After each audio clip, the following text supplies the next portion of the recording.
Un jour de mars 2022, alors que le monde rouvrait prudemment après la pandémie, Cathay Pacific transporta exactement 58 passagers. Pas 58 000, pas 5 800. 58 êtres humains sur l'ensemble de son réseau mondial. La compagnie aérienne ne desservait plus qu'une poignée de destinations. Plus de 40 de ces 222 appareils restaient stationnés, moteurs enveloppés de housses de protection, trains d'atterrissage scellés contre les intempéries. Cathay Pacific, autrefois le joyau de la couronne de l'aviation asiatique, était opérationnellement morte. Pendant des décennies, l'industrie aéronautique mondiale avait accepté une hiérarchie de base. Emirates dominait le modèle de superconnecteur du Moyen-Orient. Singapore Airlines dominait le luxe transpacifique. Les compagnies américaines dominaient le volume intérieur. Et Cathay Pacific, c'était un transporteur historique hongkongais respecté, de plus en plus pris en étau entre les compagnies aériennes de Chine continentale en pleine croissance par le bas et les transporteurs du Golfe en expansion par l'ouest. Pourtant, en 2025, la compagnie avait atteint plus de 100 destinations mondiales, transporté plus de 36 millions de passagers, avait engagé plus de 100 milliards de dollars hongkongais en investissements futurs et avait commandé plus de 100 appareils de nouvelle génération, dont 30 A330-900 et 35 Boeing 777-9. La compagnie avait reconfiguré ses cabines autour d'une stratégie axée sur le premium, construite autour du nouveau produit de classe affaires Aria Suite, éliminant entièrement la première classe de sa flotte de 777-300 ER. Mais voilà ce qui défie toute logique. Hong Kong, c'est une ville de seulement 7,5 millions d'habitants.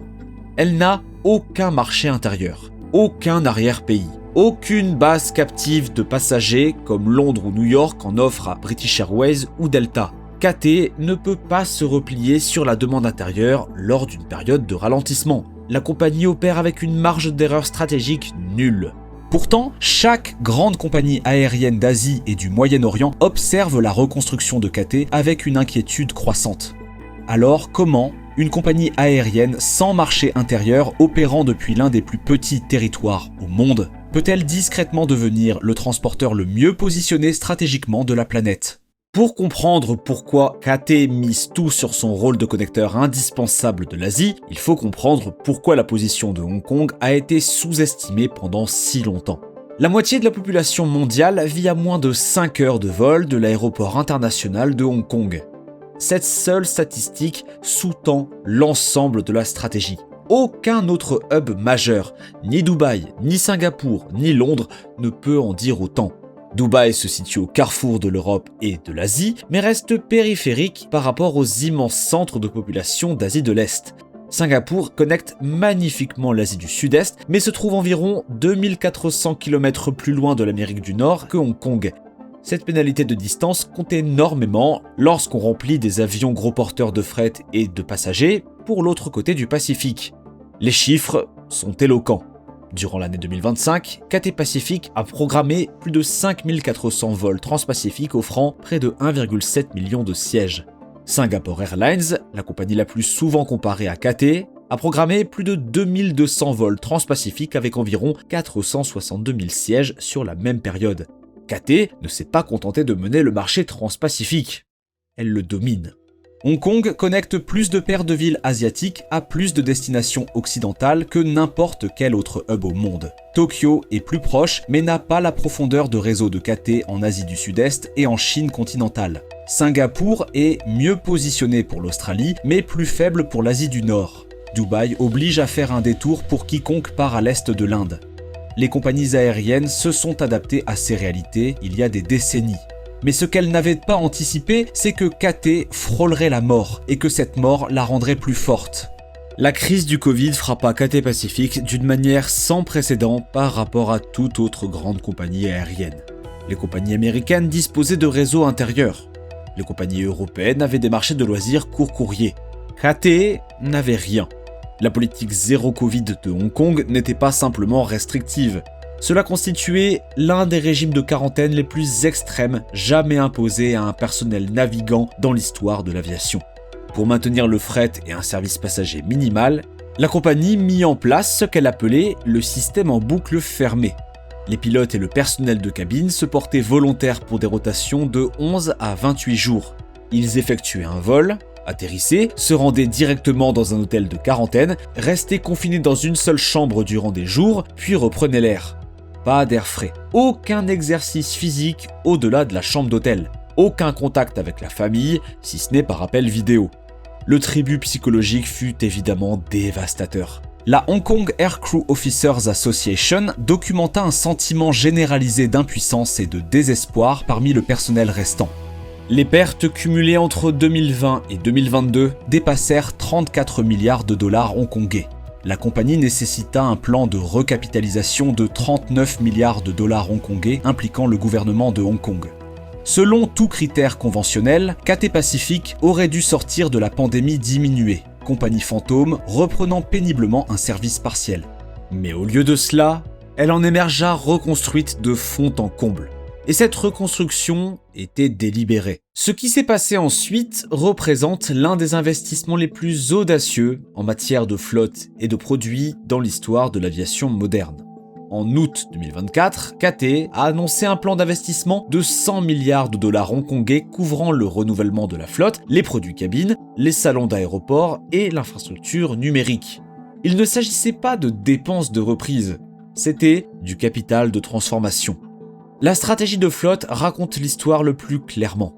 La compagnie exploite actuellement 48 A350 passagers dans les variantes A350-900 et A350-1000. La compagnie a commandé 30 Airbus A330-900 avec des droits d'achat pour 30 appareils supplémentaires, les livraisons débutant en 2028. Elle détient des commandes pour 35 Boeing 777-9, le vaisseau amiral de nouvelle génération, avec des livraisons prévues aux alentours de 2027.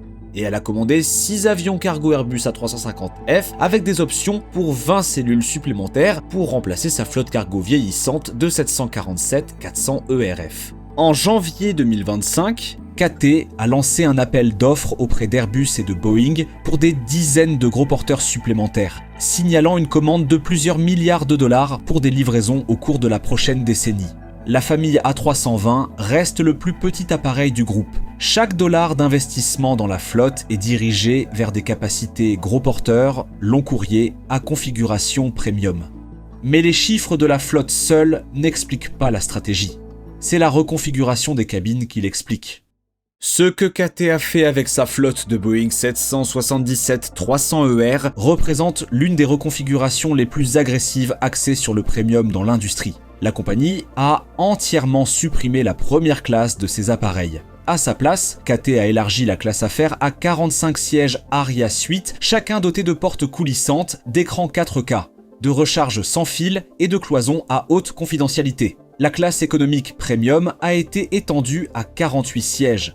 Pourquoi accepter la suppression de la première classe, historiquement la cabine au rendement le plus élevé? Parce que les mathématiques de la densité premium ont changé. Une configuration traditionnelle pouvait transporter 6 passagers en première classe, générant un revenu par siège extraordinaire, mais consommant un espace cabine considérable. En convertissant cet espace en 45 Aria Suite, Cathay maximise le revenu par mètre carré tout en proposant un produit qui rivalise directement avec la première classe des concurrents à des tarifs de classe affaires. Il ne s'agit pas d'une mesure de réduction des coûts, c'est une décision d'architecture de rendement. Cathay construit délibérément une configuration d'appareil qui extrait le maximum de revenus premium de chaque vol. La compagnie protège ses rendements de manière agressive en gérant la disponibilité des sièges et les réservations par miles pour éviter toute dilution. L'Aria Suite accomplit quelque chose de précis. Elle positionne la classe affaires de Cathay comme le produit de première classe de facto sur les routes où les concurrents proposent des cabines plus anciennes et moins compétitives. Lorsqu'un passager compare l'Aria Suite de Cathay au siège de classe affaires inclinable d'un concurrent sur la même route Hong Kong-Londres, le choix devient évident. Mais c'est ici que toute cette histoire prend un grand tournant inattendu. L'importance de la reconstruction de Cathay ne concerne pas vraiment les 7,5 millions d'habitants de Hong Kong et elle ne concerne pas non plus l'Aria Suite ou les commandes de flotte. Il s'agit de ce qu'un seul aéroport peut accomplir lorsque sa zone de chalandise s'étend discrètement de 7,5 millions à 86 millions de personnes. La Grande Baie, la mégalopole qui englobe Hong Kong, Shenzhen, Guangzhou, Zhuhai, Macao et les villes environnantes, compte 86 millions d'habitants. Cette mégalopole abrite certains des centres manufacturiers les plus productifs au monde, ses entreprises technologiques à la croissance la plus rapide et une classe grandissante de voyageurs de loisirs premium. KT a construit des systèmes intermodaux qui transforment effectivement l'ensemble de la Grande Baie en arrière-pays de l'aéroport de Hong Kong. Les passagers à Shenzhen et Zhuhai peuvent s'enregistrer pour les vols KT dans les terminaux de ferries et les gares routières, passant les douanes sur place et arrivant directement dans la zone sous douane de l'aéroport. Ils contournent entièrement l'immigration hongkongaise. Pour le passager, l'expérience est fluide. Pour KT, l'effet est transformateur. Voyez-vous, KT ne dessert pas seulement Hong Kong. Elle fonctionne comme la passerelle internationale de facto pour une zone économique plus grande que la plupart des pays européens. Le pont Hong Kong-Zhuhai-Macao permet les routes intermodales de chaîne du froid de KT Cargo où les denrées périssables arrivent par avion à Hong Kong et sont immédiatement acheminées par camion vers les marchés continentaux sous une seule lettre de transport aérien.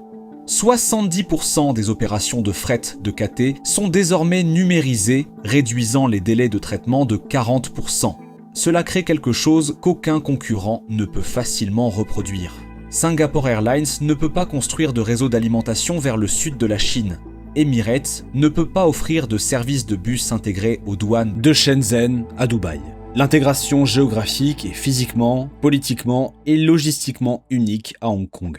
La dernière pièce du puzzle infrastructurel s'est mise en place en novembre 2024. Le système à 3 pistes de l'aéroport international de Hong Kong est devenu pleinement opérationnel, augmentant la capacité finale de l'aéroport de 50% pour accueillir 120 millions de passagers par an d'ici 2035. Pour KT, cela a levé la dernière contrainte à la croissance, la disponibilité des créneaux horaires. Considérez ce que cela signifie sur le plan concurrentiel. Londres Heathrow est définitivement contraint en matière de créneaux.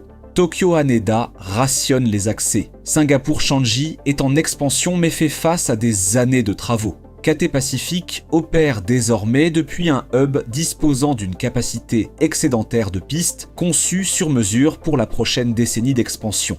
Lorsque Ronald Lam a déclaré que la coïncidence entre l'achèvement de la reconstruction de KT et l'ouverture de la 3e piste signifiait que la compagnie pouvait véritablement tourner la page de la pandémie, il décrivait une convergence que les concurrents ne peuvent reproduire dans aucun délai. KT opère désormais 283 vols hebdomadaires vers 19 villes de Chine continentale. Elle dessert Sydney avec jusqu'à 4 départs quotidiens, Melbourne avec jusqu'à 3, Perth et Brisbane avec un service régulier allant jusqu'à 2 vols par jour. La route Hong Kong-Taipei a représenté à elle seule 6,8 millions de sièges en 2024. Ce qui en fait la liaison aérienne internationale la plus fréquentée au monde. La compagnie a repris ses vols directs vers Seattle en mars 2026, élargissant son réseau américain à 9 villes. La plupart des compagnies aériennes ne peuvent pas reproduire la position de KT. Les barrières sont structurelles, non opérationnelles. La géographie constitue l'obstacle le plus fondamental. Aucun autre hub ne se trouve simultanément à moins de 5 heures des grands centres de population asiatique, tout en maintenant la route long courrier la plus directe vers l'Amérique du Nord. Singapour est trop au sud, Dubaï est trop à l'ouest, Tokyo manque de connectivité avec la Chine. L'intégration politique constitue une autre barrière. Le système d'enregistrement en amont de KT et les liaisons de transport sous douane nécessitent des accords bilatéraux entre Hong Kong et les autorités de la Chine continentale qui ont mis des décennies pour être établis. Le calendrier des infrastructures crée une 3e barrière. Le système à 3 pistes a nécessité plus d'une décennie de planification et de construction. Les concurrents qui sont confrontés à des contraintes de créneaux dans leurs aéroports d'attache ne peuvent pas créer de capacités supplémentaires rapidement. Et l'investissement produit en crée une 4e. L'engagement de 100 milliards de dollars hongkongais de KT, répartis entre la flotte, les cabines, les salons et les systèmes numériques, représente une transformation globale que les concurrents mettraient des années à égaler, même s'ils commençaient aujourd'hui. La première livraison du 777-9, qui est attendue pour les alentours de 2027, va introduire un nouveau produit de première classe, le Halo Suite, rétablissant KT au sommet absolu de l'aviation du luxe, alors même que ses concurrents finalisent encore leur propre programme de cabine de nouvelle génération. Pourtant, chaque compagnie aérienne asiatique et moyen-orientale doit désormais prendre en compte ce que KT est en train de démontrer. L'hypothèse selon laquelle la pertinence de Hong Kong déclinée en raison de l'incertitude politique, mais aussi de la concurrence continentale, est désormais soudainement remise en question.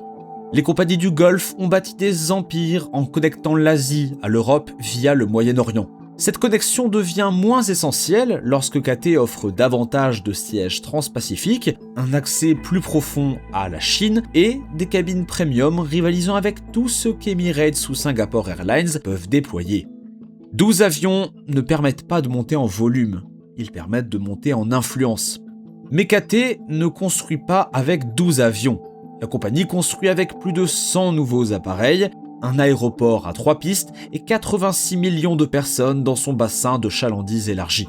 La question n'est pas de savoir si une compagnie aérienne issue d'une ville de 7,5 millions d'habitants peut rivaliser avec des empires bâtis par des nations. C'est de savoir si le reste de l'industrie y prête vraiment attention. Maintenant, avant de partir, l'algorithme YouTube pense que vous allez aimer cette vidéo ensuite. Alors pourquoi ne pas aller la voir ?